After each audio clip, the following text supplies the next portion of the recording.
What's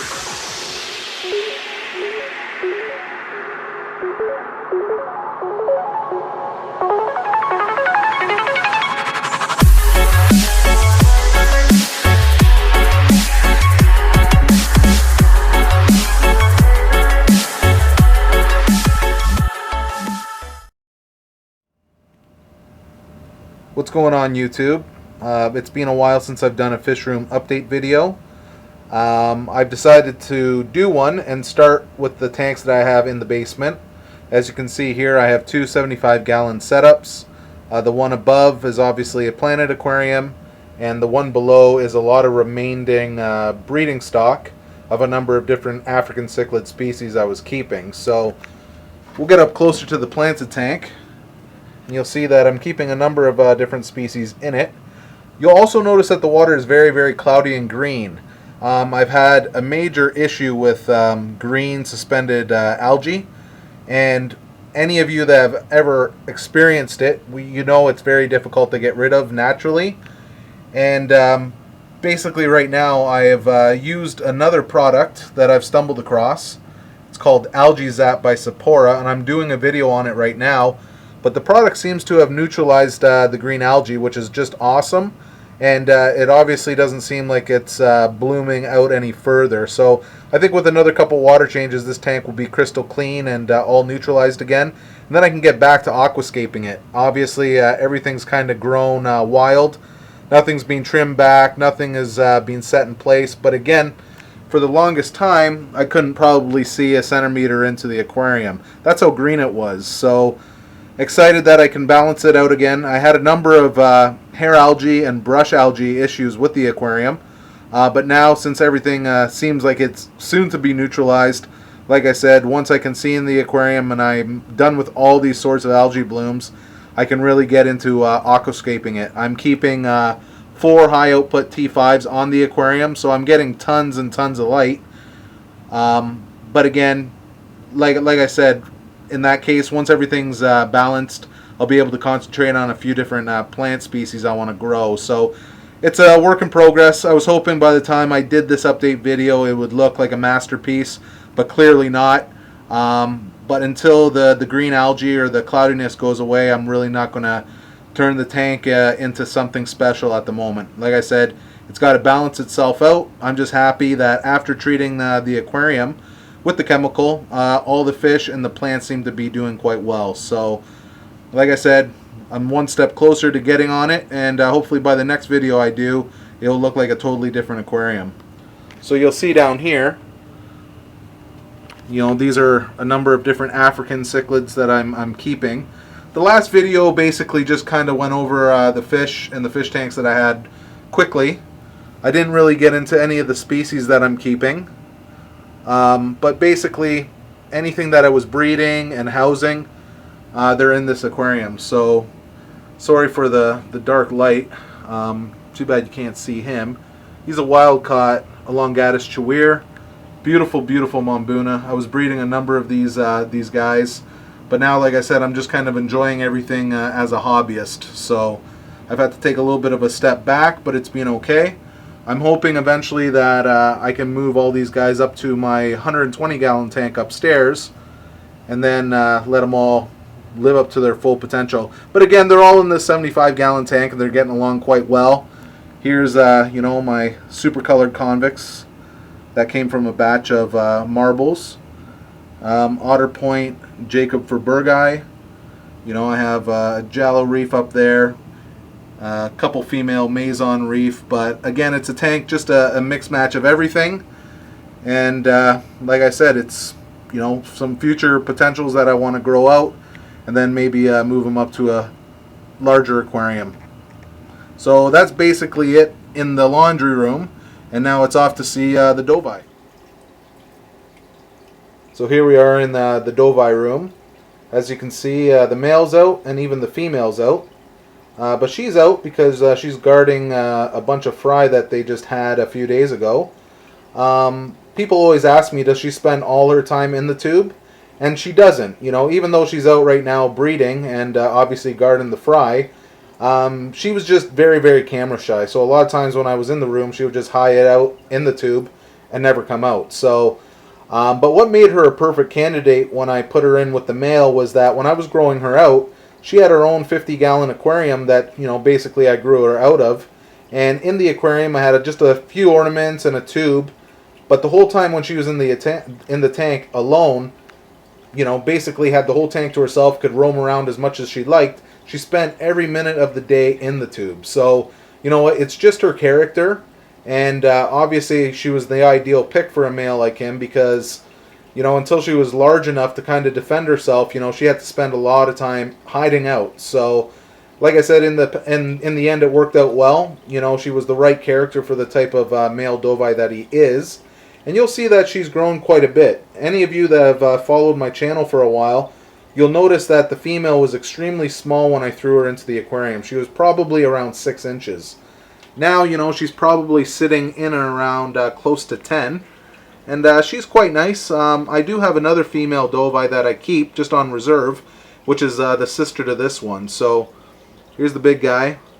You'll notice that the tank's a little dirty also.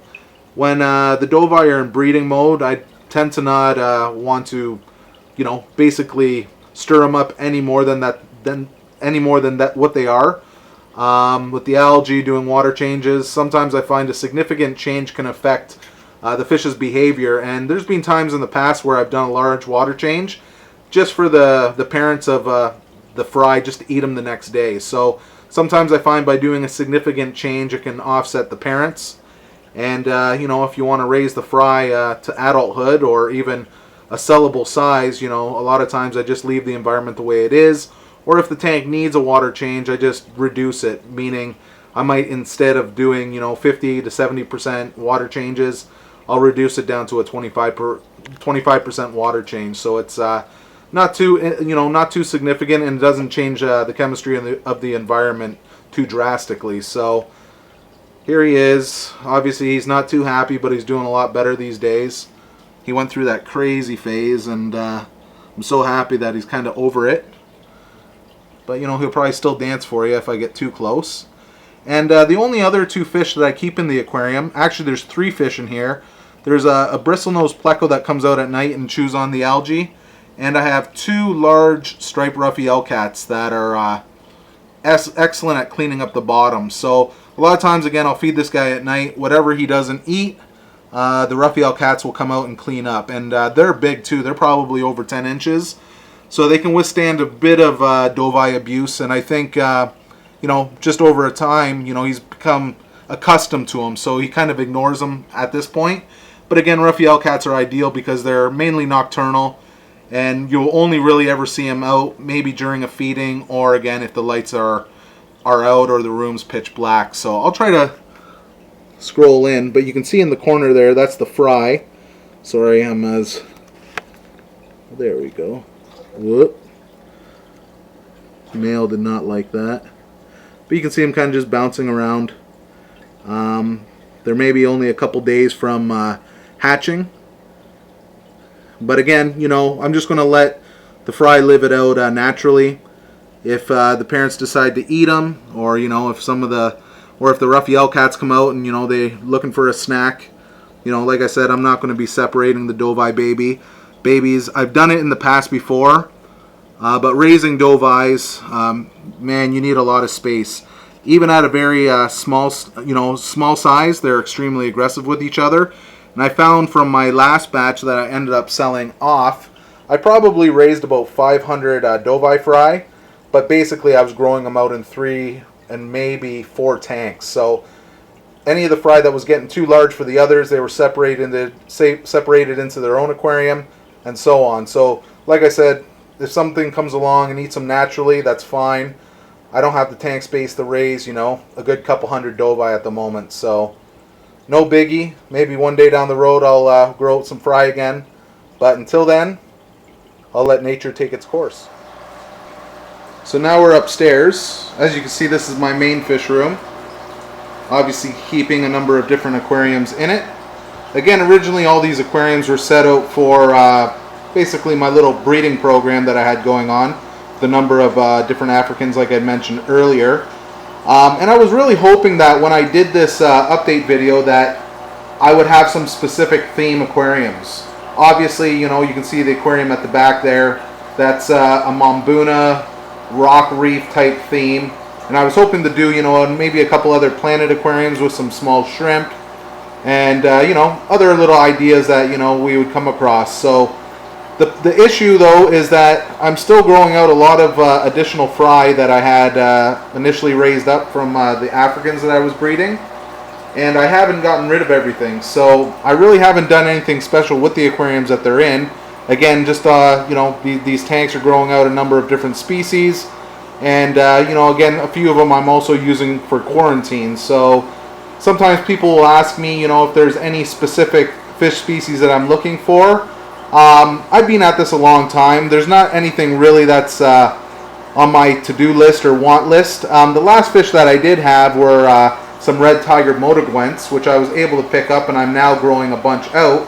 And they're doing really, really well. So I'll have a bunch of those guys for sale real soon. But everything else that I tend to pick up seems to be impulse. I'll be out at you know, an aquarium store, not looking for anything in particular. But if I see something that kind of stands out and is exceptional for what it is, or again is maybe something I've never kept before, a lot of times I have a hard time not purchasing it. Biggest issue I have right now is obviously tank space. Obviously I need to move out a bunch of fish that I have and you know, go from there. So I'd like to quickly start off with my little 20-gallon here. Don't mind the ornaments and everything all thrown all over the place. Like I said, not doing anything specific with the aquarium. I'll try to zoom in here.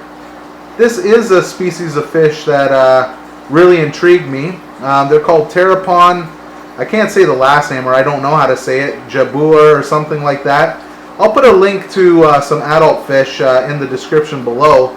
But as you can see, they're awesome. You know, basically aggressive little fish. Someone might say, oh, they look like they're brackish water, and technically they are. I believe they come from the coast of Australia, and they're a type of grunter. So a grunter kind of falls into the perch-like classification, you know, similar to snappers and groupers. But as you can see, they're just awesome, and I have them with a number of African cichlid fry. So they get along quite well. But I will say these fish do require some concentration of salt in the water. Again, they don't necessarily need a full brackish concentration. I maybe only have, I would say, this is a 20-gallon aquarium. I might have about 5 tablespoons of salt in the tank. But as long as there's some type of salt concentration in it, they do well. Without any salt, they'll get a lot of little body funguses on them. And if you watch them, they can be a little hard on themselves. They love to spar and fight. But again, this fish really excites me. They say they get up to about 30 centimeters, which is about 12 inches. But typically, from other readings that I've done, you know, if they grow up to about 8 inches, that tends to be the kind of the max size that you'll get them in a, you know, in an aquarium. Again, you know, there might be other instances where they get larger than that, but typically 8 inches is roughly the size that I'm going to expect from them. So I'm hoping to grow them out and obviously introduce them to my larger cichlid tanks down the road. But really cool little pickup, which I'm very excited about. Under that tank, I just have a 15-gallon quarantine. There's a really large belly crawler cichlid in there. Originally he was in my 35-gallon tank, but I had to put him into solitary for a little while. I plan on moving him up to a large aquarium down the road, but I need to sell off a bunch of fish, like I was mentioning earlier. He does live in this tank with another fish. I don't know where he's hiding. He's usually up in the plants. But it's a Polypterus indicleri, and I'm going to emphasize the indic in the name of it because I've grown out a number of Polypterus species before, and he's small. He's maybe 6 inches long, but you know, he's not very thick fish. So typically in the past I've grown out a lot of you know, Polypterus and grew them with a number of small cichlids with no problems. This fish is very voracious, and he ended up eating a bunch of my juvenile fry. So I was quite pissed off with that, but like I said, he's in solitary for now, and until he's large enough or the tank mates that I'm going to house him with are large enough, he's going to stay put. Let's move up to here. This is one of my other grow out tanks, as you can see. I have a number of RTMs in there, or red tiger motigwents. Awesome, awesome fish. I have a few people that are, that's actually a Maison Reef juvenile.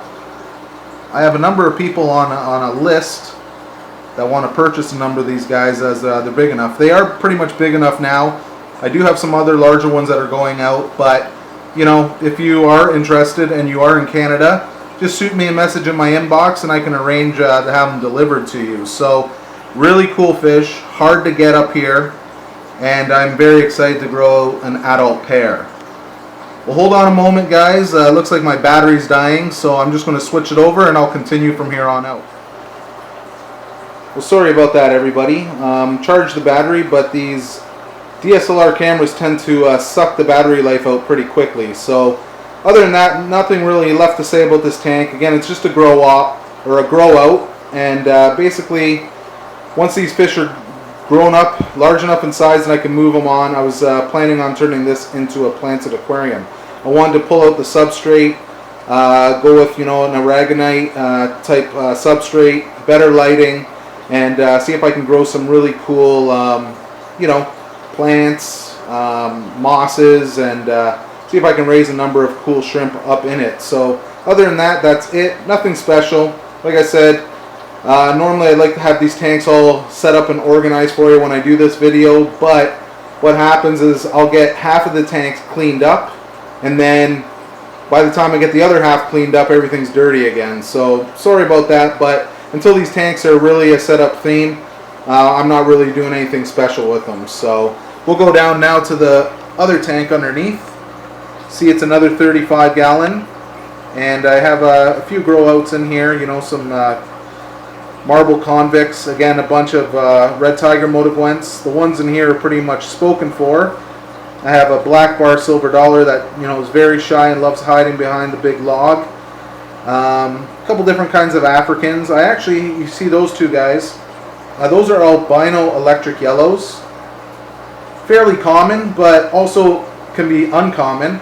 I picked them up just because they just look awesome. You know, the yellow, they're just straight yellow, no black markings in the fins, and those red eyes really make them stand out. So other than that, this is just a grow tank. I've used it for quarantine in the past. Again, once everything moves on to bigger and better places, I plan on doing a little more with this aquarium.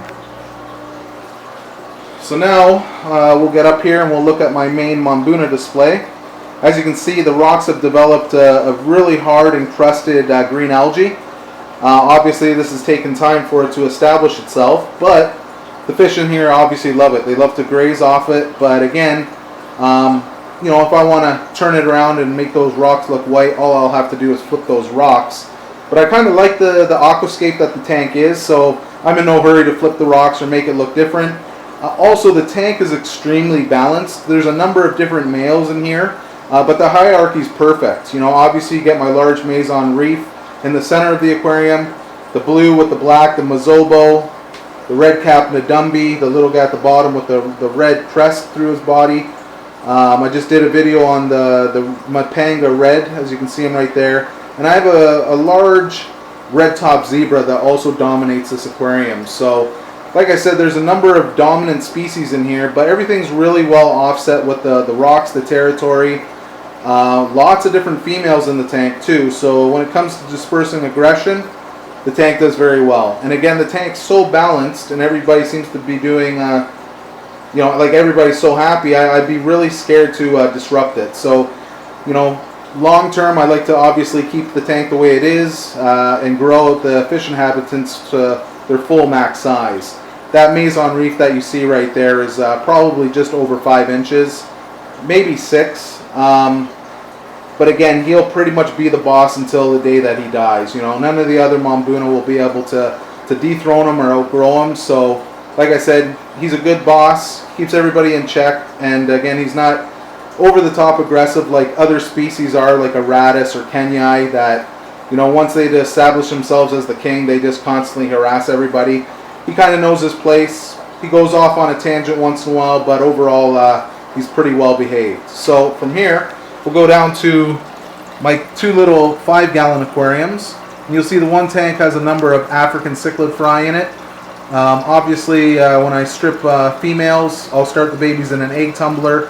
When they're free swimming, I put them into a 5-gallon quarantine tank like you see here, or actually a grow out tank. And when I was raising them, quickly, basically I was doing water changes every 2-3 days, about 90%, and I was feeding the babies 2-3 times a day with some decapsulized brine shrimp. So from here, I would grow them out. Normally at this size, I'd start moving them into my 20-gallon, from the 20-gallon to the 35, and then whatever I'd sell in the 35 would usually, or whatever I didn't sell in the 35, ended up in one of my 55-gallon tanks. So usually from the day that I stripped the female until the fish were ready for sale, usually was about 3 to 4 months. So I was growing and selling the cichlids quite rapidly. But if you're in the business of selling fish, you have to do it that way. In the other tank here, I got something real cool. See him sitting right there? I wasn't sure what this was when I hit the local fish store. To me, it looked like maybe it was a large growing Asian catfish, which I was correct. I was on Monster Fish Keepers, had it properly identified, and then I called the local fish store just to double check on it. And the guy at the fish store told me that this is the variety that gets up to 5 feet. So what this is called, it's called the Spirata Aor. It's from India. They also call it the Indian shovel-nose catfish. Little information on it, but again, this fish is supposed to get up to 70 inches. So as you can see, this 5-gallon quarantine or grow-out tank will definitely not last him for a lifetime.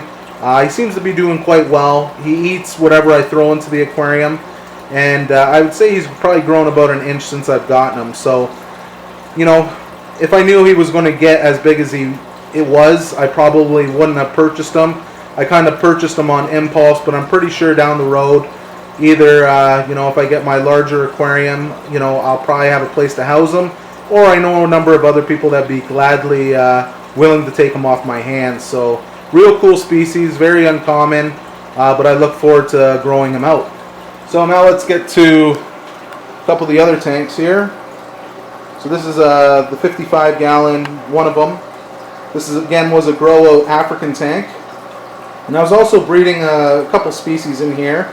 I have some Galleria Reef red-top zebras, as you can see right here. Really nice fish. I'm going to probably do a profile or a species profile video on them soon.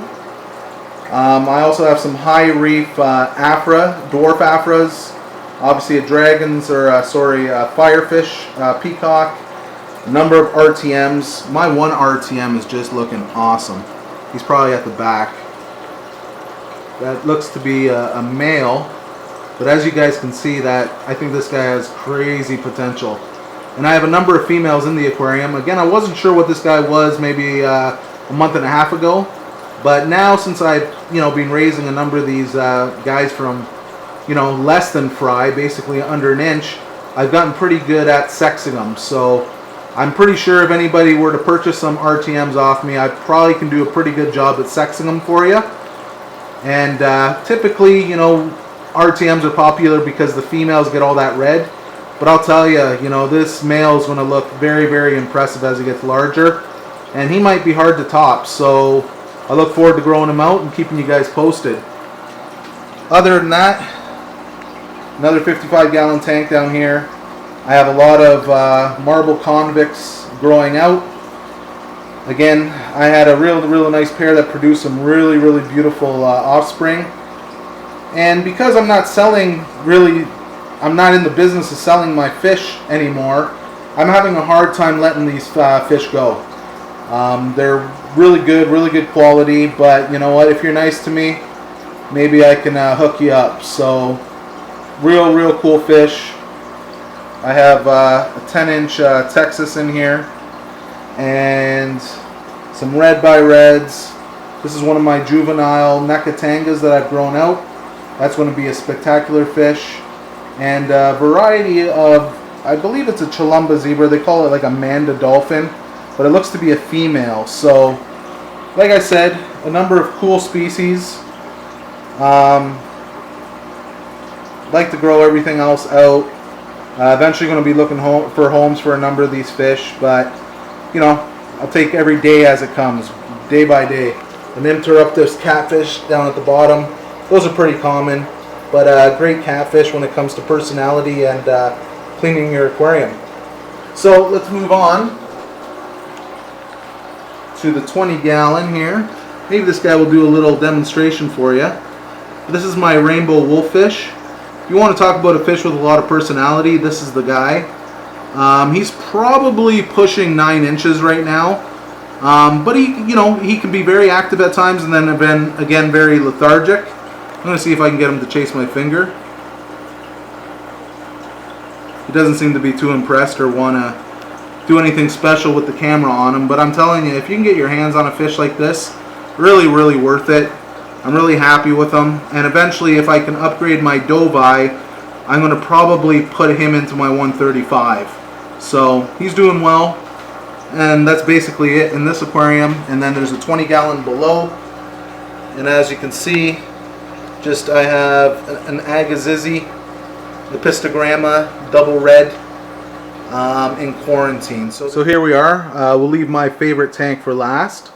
This is my original aquarium that I purchased probably about 6 years ago. And this was when I obviously got out of the business and said, you know what, it was time to enjoy it as a hobbyist. And a majority of these fish that you see in the aquarium I've had since then. So the large red hook silver dollars, the barbs, a number of the African cichlids, even some of the clown loaches, they've been with me a long time. So this kind of, like I said, housed a number of additional males that I was using for breeding the African cichlids. Like you'll see a Amazon reef zebra in there. I had a couple other Mbuna species, but right now I think I've kind of gotten rid of a number of them. There's a Nekatanga red top. You can see the filament barbs. Those are the guys kind of with that nice greenish sheen to the upper half of the body. I just did a video on those guys. So again, if there's any questions you have about a specific species of fish, or you'd like to see a video that I've done on them, just put a comment in the video description there, and I'll try to add a link into the info on the YouTube page there. So that way, you can watch a specific video per species, because I tend to keep a lot of different species. Kind of, a couple comments joked around asking me if I owned a fish store, or, basically, all the fish that I take videos on if they were mine. But I keep a number of different species, as you can see, and I like to mix things. But again, I've been doing this a very long time. So, once you really get used to specific characteristics, obviously mixing and blending fish can be a lot easier for you. But at the same time, too, I have a number of other tanks. So if something kind of goes wrong, or someone's getting picked on, I have no issue removing them and putting them in their own separate aquarium. But typically everything in this tank gets along super well. Basically now it's dominated by my female Dovii. She's again the sister to the one that just has the babies downstairs. There she is. She's kind of coming up front. Maybe I'll scroll in on her. There we are. Just beautiful female though, like absolutely perfect coloration, lots of blue. I was thinking about selling her, but then I decided that I might just need to hold on to her, just as a reserve in case something were to ever happen to the female downstairs. Up here in Canada, to find a quality Dovii can be quite difficult. So another question I had was about my red hook silver dollars. Someone had asked me, what's the general care for a fish like this? Well, I'll tell you right now, when you purchase them from an aquarium store, typically you're going to pick them up around around the 2.5, 3 inch mark. And normally they go for between $20 and $30 a piece. Very, very hardy silver dollar, not picky when it comes to diet. Maybe not as shy as some of the other species also, but they are large growing. So as you can see from these guys, my largest one in the tank is probably pushing 9 inches. But again, they're probably almost 5 years old. So I've had them a while. Super easy to take care of, but I'd recommend a minimum 5-foot aquarium to keep them in. They do love their swimming space. They do like to spar with each other. But an amazing fish. Other than that, really hardy. No specific water quality I would say that they need to be in. Obviously, they can take quite a wide range. And that said, they're fairly easy. If there's anything else that I missed on it, I like to call them also basically the garbage men of the aquarium. Any food that's left over or makes it to the bottom, they'll just scoop and pick it right up. Like, they just will eat anything, and they have very, very ravenous appetites. But I find that they're not aggressive again towards any other species. So if you're keeping a semi-aggressive or a larger growing community fish tank, they're perfect for it. I wouldn't recommend them specifically in an aggressive African aquarium. There'd just be too much action and too much aggression for them to handle. But in a tank that's somewhat mild-mannered, they'll do just fine. And again, they're very, very durable. So other than that, there's the filament barbs again, kind of showing off for you. When those guys get into fight mode, it's just incredible. They'll fight for hours, full tilt. I've never ever seen endurance on a fish like that before. Dragon blood peacock. I have some red cheek barbs. You can see they're nothing too spectacular. Kind of look a little bit like a tinfoil barb, but they are quite uncommon. There you can see the little red on their gill plates, and the red in the bottom fins and the tail. Again, quite uncommon. They're probably around 9 to 10 inches. Again, a perfect dither fish for a medium aggressive predatory tank. And other than that, there's a pike cichlid I've had for a number of years. He's blind in one eye. Eventually I'd like to find a nice home for him. So other than that, that's my 120 in my living room. Everything seems to get along quite well. No aggression issues here. And I'll follow up the next time I do a fish room video. Thanks for watching.